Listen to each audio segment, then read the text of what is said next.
My name is, well, I can't tell you that.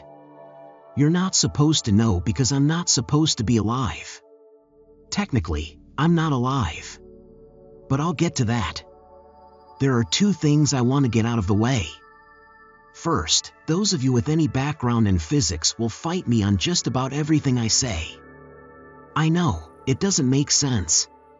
But it is what it is. Second, if you hate the feeling that you're always being watched, you should just stop reading. It's only going to get worse. Alright, now that I've gotten that all out of the way, I'll tell you my story. I'm part of a small group of astronauts that are sent to places around the solar system to fix things that NASA doesn't want the public knowing about. Usually, it's just things in orbit like satellites, but I've gone to the moon twice now, so that's something. The moon is, well, I'll save that for another time. One particular day, I was sitting on my back porch looking out into the country field. The weather was just perfect, not too warm, but not cold either. And the wind was just warm enough that it didn't bring a chill. And the sunset was particularly beautiful that day. The clouds looked like waves in the ocean, ablaze with orange light and a blue-green backdrop. That's the kind of stuff I live for. Thankfully, my salary can pay for a nice ranch that gives me all the nice things in life. And then, of course, my phone rang inside the house. Its gentle chime floated through the screen door, beckoning me to answer. I sighed, then rose from the creaky wooden rocker I'd been sitting on for the past hour or so. I headed into my house, silent as a mouse, and snatched the phone from its place on the wall. "Brookins speaking," I said, sure to let a bit of irritation flood through my tone. "Yes, it's Sanders." "We need you for a mission," the man on the other end of the line said. It was my boss. Sanders hadn't been there when I first joined the program, but he'd been my boss the longest. He also knew never to call me during the sunset. "Do you know what time it is?" I ask, ignoring him. He thinks for a second. "That's right. I thought we were in the same time zone, my apologies," he said sincerely. "All I ever asked was to not be called during sunset. I would do any mission, just never call me at sunset." I sighed. "Just let it go," I told myself. "What's the mission?" "Lima has a lens out of alignment. Machinery on board can't adjust it properly. We need someone up there to slide it back into place," he explained. The Lima Space Telescope was sent up into Mars orbit just a few years ago now, back in 2018. They kept it a secret because of how powerful it was. They were sure they would find life with that thing. Not sure if they ever did. "When do I leave?" I asked, already knowing the answer. "Right now," he said. "Of course." "I'm on my way then," I responded, then hung up the phone. I walked back out to my porch to watch the last few minutes of the sunset, then threw on my father's old leather jacket and walked out the door. The drive to the base was pretty long from where I lived. About an hour. When compared to space travel, it was nothing, but, of course, a car isn't nearly as interesting as a ship is. Nevertheless, I came upon the empty spot in the desert and flashed my lights in the pattern I always flashed them, and the entrance to a ramp opened up from the earth, ready to swallow me whole. I drove in, down through the tunnel, and parked my little car in the lot. I even had my own spot. Just for me. As soon as I stepped out of my car, a man I had never met before greeted me. "Hello, Brookins. Please, follow me," he said. His hair was long and black, slicked back with oil, and his eyes stared into mine as if he knew something about me that he was trying not to laugh at. I followed him down the hall that I'd been down 100 times before, and into the meeting room I'd been in just as often. The escort certainly wasn't necessary, but I didn't say anything as a courtesy. Some things just weren't worth the argument. "Please, have a seat." "He'll be with you shortly," the man said, voice cool, and then he left the room, closing the door softly behind him. I noticed that he loved to stare right into my eyes. A few moments of silence passed before I started to think about the ways this could go. It could have been an easy assignment, but it also could have been an impossible one. I've been tasked with the latter more times than I can count, but I somehow always pull them off. My father told me luck runs in the family.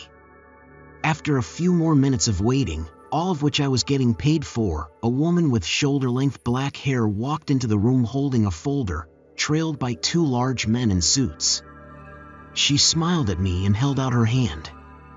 "It's an honor to meet you, Brookins. I'm Tammy. I'll be accompanying you on your mission today," she smiled. Something about her eyes. It was just like the man I'd seen before. How cold and empty they were. And her voice sounded like she was trying to force emotions in where they shouldn't have been. People like that are what made me believe that aliens really did exist. "A pleasure," I simply responded, and then shook her hand. Another man walked into the room. He had white hair and a blue suit. "Ah, I see you two are getting acquainted. Good. This mission won't be easy," he ensured. He produced a briefcase from his side and propped it open. Inside was a folder of images. They looked like a machine. I see that in some places there were wires out of place, something slightly off. This is the situation we're dealing with. We need those wires fixed, the lens put back on track, and the whole thing polished like a baby's ass, he demanded. "I'm sorry, who are you?" I asked. He looked at me for a moment as if I was dumber than a brick. "General Argier," he said, low and quiet. "Gotcha," I simply said. "I've never been up close and personal with the Lima. Is there an advanced manual I can look at?"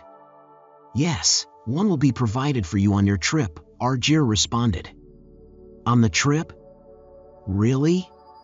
It was always best practice to review the process of the repairs before a launch. That way all the correct materials and tools were provided.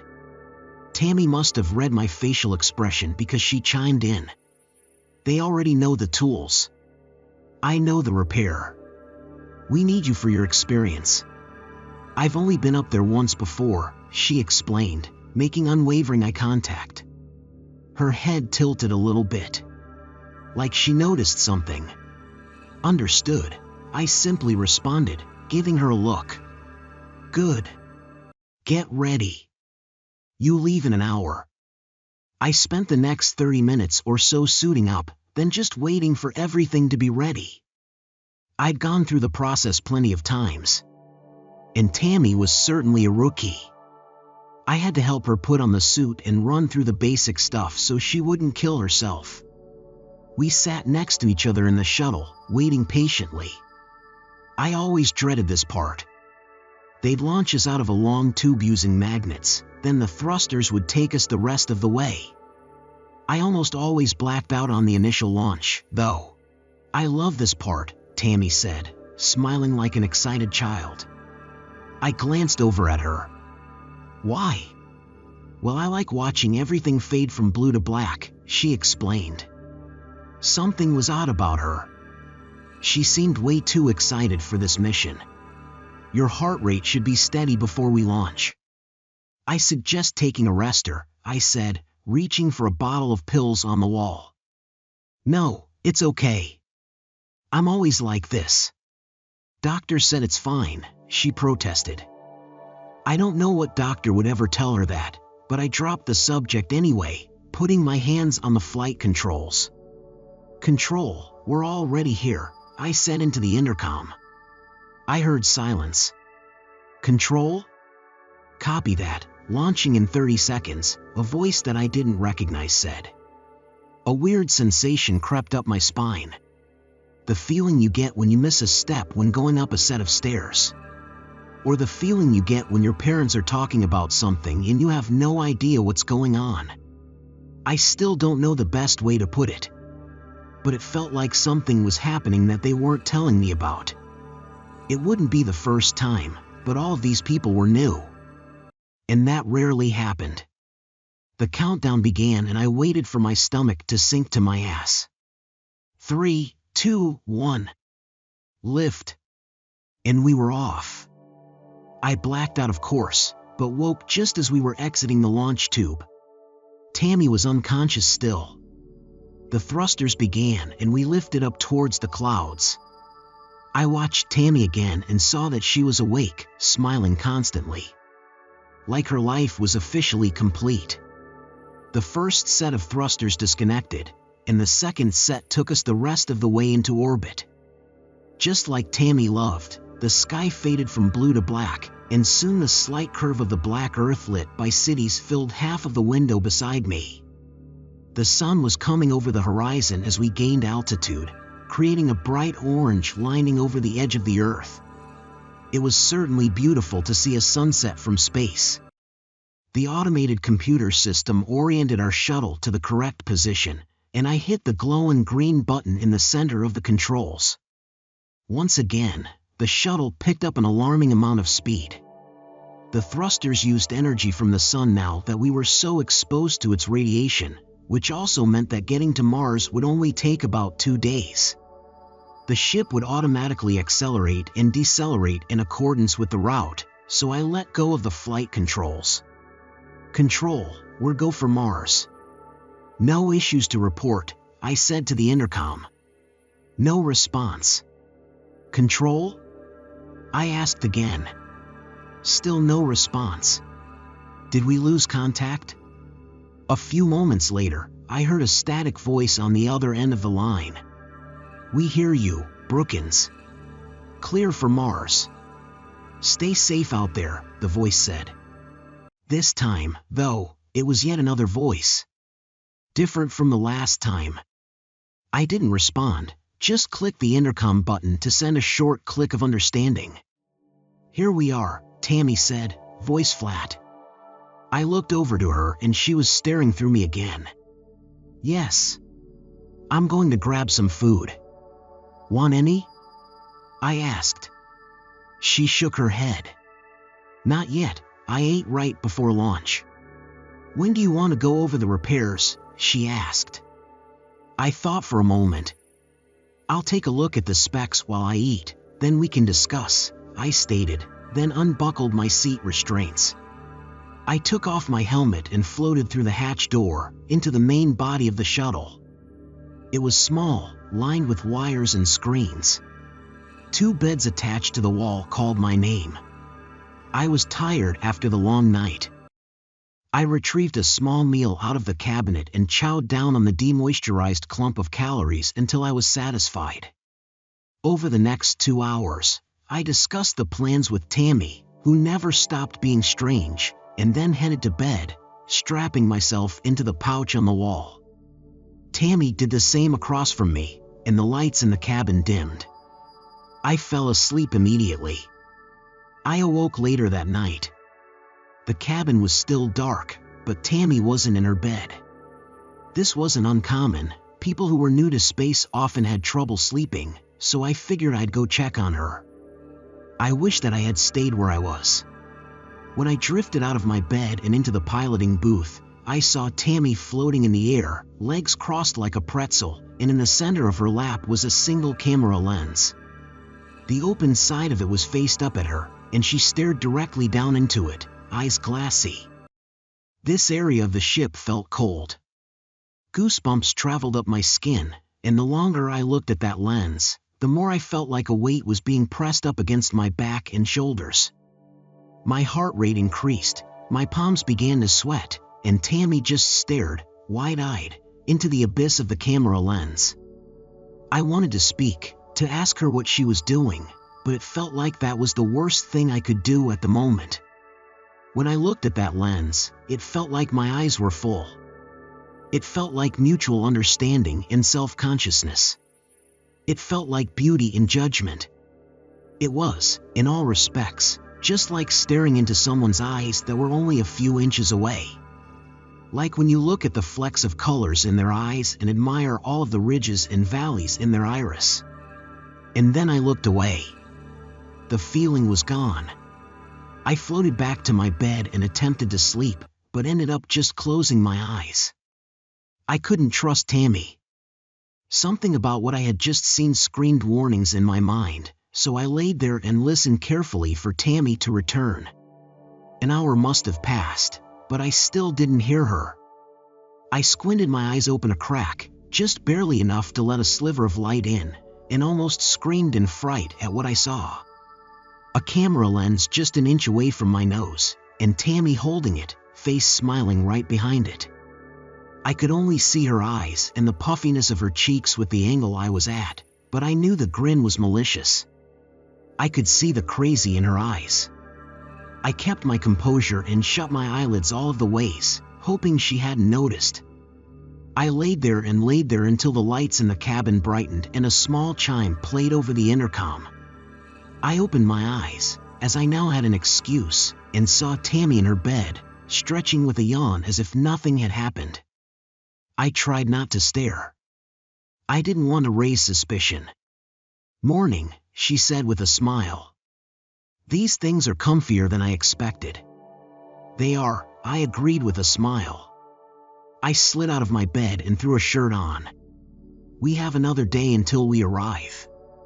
We've already discussed the plans for the maintenance, but I'm just going to check out the tools to see what I'm working with," I said, floating over to the back of the ship, where a closet was located. "Okay.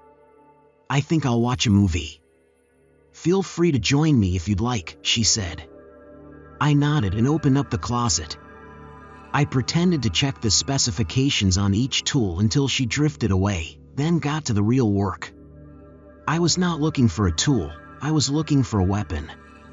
I hoped that I wouldn't have to use it, but I wanted to be safe rather than sorry. So I decided on a pressurized nail gun. It would probably kill her if I aimed right, and that's the kind of leverage I wanted. The way she acted last night. It was more than unsettling. And I've heard of intruders getting on shuttles before. The rest of the trip was completely uneventful.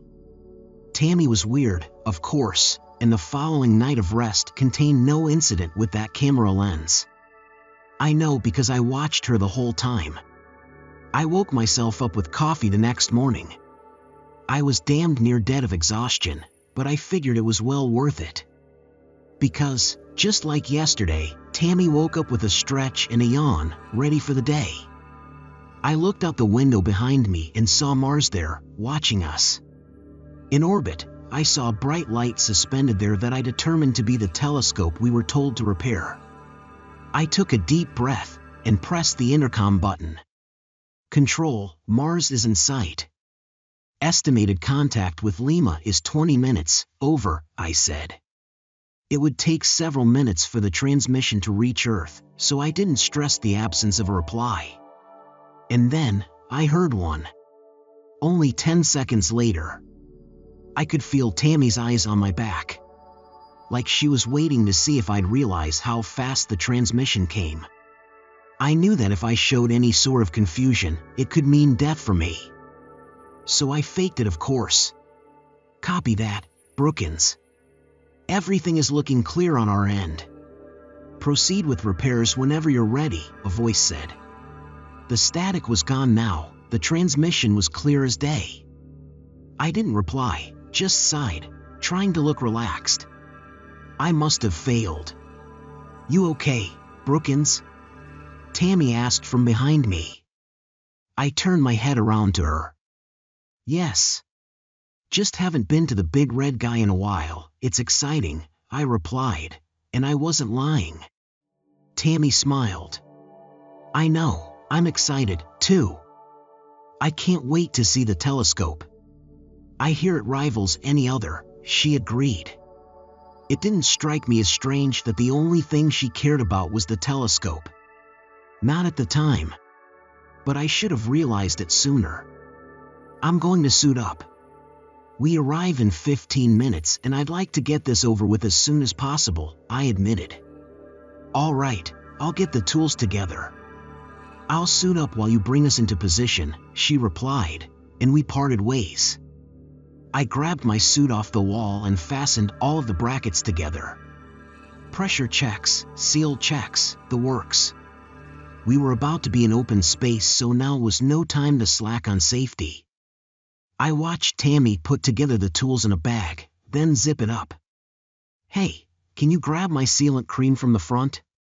I asked her. She nodded and drifted up to the pilot's cabin. I quickly snatched the nail gun from the closet and stuffed it into a pouch on my suit. She came back just in time. I took the cream from her and stuffed it in a different pouch. "Thanks. I'll go get us into position," I said, orienting my body so that she couldn't clearly see the bulge of the nail gun in my suit. "Wonderful. Let me know when we're ready," she smiled, and I propelled myself to the pilot's seat. We were very close then, so I took manual control and began our insertion into orbit. We were about 100 feet out from the Lima at an equal pace with it. I threw on the autopilot and we were ready to go. I turned around to tell Tammy and briefly saw her stuffing the camera lens into the tool bag. I quickly looked forward again, waiting a few seconds, then turned back around. She was checking her suit safeties. "All right, we're in place," I said, drifting over to her. "Are your systems good?" "Yup, all set," she gleamed. I nodded and we both went to the airlock. "Control, heading out now," I spoke, then hit the button on the wall that depressurized the cabin. The world grew silent save my breathing, and a light on the inside of my helmet blinked. We were set to go. "Tammy, can you hear?" "I read," she responded. I opened the door and nodded. We both drifted out of the shuttle, propelling ourselves with pressurized air packs, and then aimed at the Lima. It truly was a magnificent thing. Its eye was pointed away from us and into deep space. It was easily the size of a horse. It was silver and gold, lined with solar panels, and as we grew close I began to see the damage. It was just like the photographs. One of the mirrors was off its track and wires had been severed. "Well, let's get to it," I said, grabbing hold of the side of the telescope. I tethered myself to it, pulling the hook from my waist, and took a few tools from the bag. We got to work. It was difficult to focus on such a thing, though, when an entire foreign planet was below me. It was a half hour later before I realized that Tammy was nowhere to be found. Terror shot up my spine. "Tammy?" I asked. No response. I threw my tools in the bag and drifted to the back end of the rocket. "Tammy?" I asked again. She wasn't there. And then it clicked. The camera lens, how fascinated she was. This right here was a camera lens. And an enormous one at that. I wasted no time, shooting myself up to the eye of the giant machine. And sure enough, there she was. Floating a few feet away from the gaping mouth of the lens, staring right into its core. Its diameter was twice her height. She had a small, sand-colored brick in her hand. It had a keypad on it and I recognized it immediately. C4 explosives. "Tammy, what are you doing?" I worked up the nerve to ask. She just grinned, not taking her eye off the abyss. She chuckled. "You have no idea what's going on. Give me the explosive, Tammy," I demanded. Her face turned into a frown, and the Lima itself shuddered. I released my grip on it. "Don't make them mad," she said, serious. "Look. They're waiting." I fought the urge to look into the black abyss so much that it almost hurt. But I succumbed to my curiosity. I looked over the lip of the lens and right into it. The darkness seemed to shift below the surface of the glass. Pulsating, moving. Like it was a container. Or the window to a door. The feeling of full eyes returned to me, and I felt warm inside. It felt good to stare. It felt good to be admired by whatever creatures were on the other side. I could hear them speaking to me. Telling me it was all right. Telling me that they loved me. And then I remembered the C4. I pried my eyes away and looked at Tammy. "What will that thing do?" I asked. They wish to be here with us. In this world. So that they can love us forever, she replied in a trance. I almost believed her. Almost. Until I looked down again and felt brain-shattering nausea. A sense of pure disgust washed over me. This thing, I knew, was no friend of ours. Tammy, I warned, drifting closer to her. Stop, you don't understand this. You don't know what's going on, it's so much bigger than you, she began to scream in anger. Give me the fucking bomb, Tammy. I shouted at her. She grunted, reached in her pocket for something. My hand didn't hesitate. I drew the nail gun fast, aiming it at her, and out of her pocket came a gun. I pulled my trigger, and the inside of her helmet went completely red. Blood and shattered bone spurted out of her helmet directly at me, covering my visor. I smacked it with both hands, trying to wipe it off as best as I could, but I only smeared it around, amplifying the horror I'd just committed. I couldn't keep my heart rate down any longer. It began to beat faster. I began to panic and my palms became sweaty. Her body slowly rotated backward, stiff as a board, and the C4 drifted out of her hand. I grabbed it firmly, then launched it directly at Mars as hard as I could. I drifted backward after the throw and stabilized myself with the pressure pack. They say you can't hear anything in space. Well, they're wrong. Behind me, a roar emanated from the end of the telescope that sounded like the grinding of a chalkboard, vibrating my bones. I slowly turned towards it, dreading what I might see, and found that in the black abyss of the lens, another eye looked back. It was black, but the pupil looked like the static on a television screen. The eye took up the entire area of the lens. I couldn't help but feel like I was going to die. The scream started again, and my body began to tingle.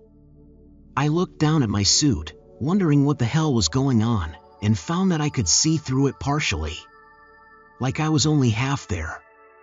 Suddenly, the C4 I had thrown in the other direction whizzed by my head and hit the shuttle I arrived in. It exploded on contact with a brilliant light, sending debris everywhere. In the lens, it cracked. Black tendrils began to reach out, looking for something to hold on to. I happened to be right there, and their inky black hands gripped my torso, bringing me closer to the black abyss. I began to hyperventilate, my mouth tasted of bile.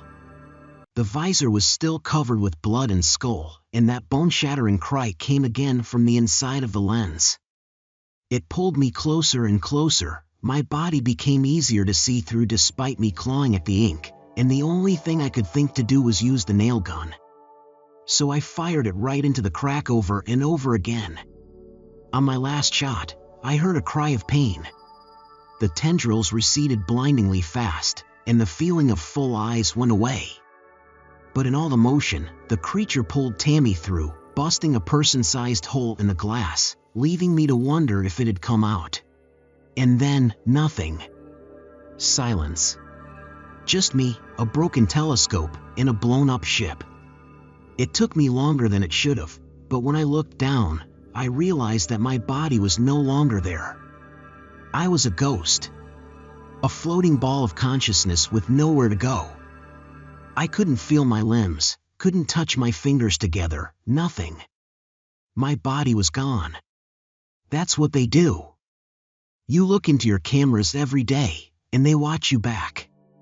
They copy you, mimic you, and become you.